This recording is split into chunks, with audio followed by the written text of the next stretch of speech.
कैसन दुआरे बैठ के झनकत हो? का करी हो, एथे बोलू वही रमन ऐसन दूध देत बाड़न। का भाई? कबो बासी दूध दे देलन त कबो ज्यादा पानी मिला देलन। अरे तहो तो बड़ा चुकवासल रहलू गइलू गोलुआ इनके लगे। अब का करी? अरे का दे हिसाब पहले दा। सैया आई है जइया, आई है जइया, आई है जइया।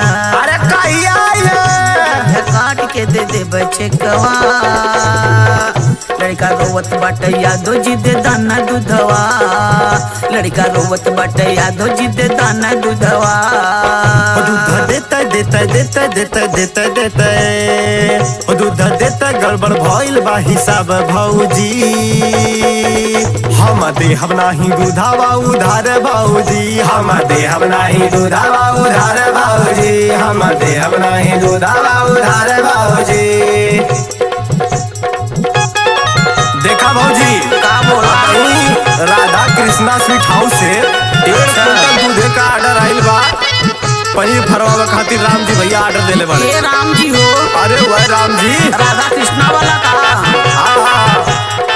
चला ठीक बा, पहचान गेली तो सही। जनधन से लोन लेके किनली चरपैया, भाई नए पौले बाटे पिया जी नौकरिया। बीबी कभी से तोहार पैसा लेके उधारी चुकता कह दे भो दे दा। धन से लोन लेके किनली चरपैया, नए नए पौले बाटे पिया जी नौकरिया।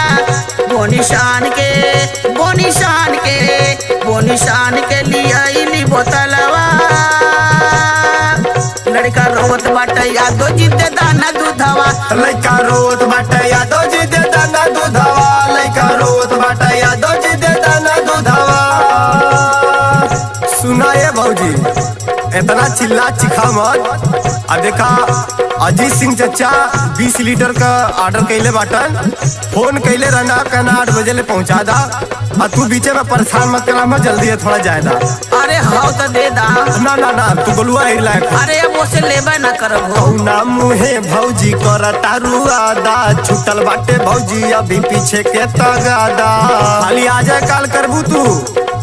अरे कौना मुहे भौजी तू कर तारू आदा। छूटल बाटे भौजी अभी पीछे के तगादा।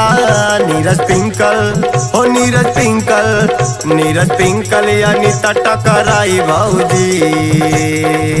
हम देब नाही दूधवा उधार भौजी। हम देहब नाही दूधवा उधार भौजी। हम देहब नाही दूधवा उधार।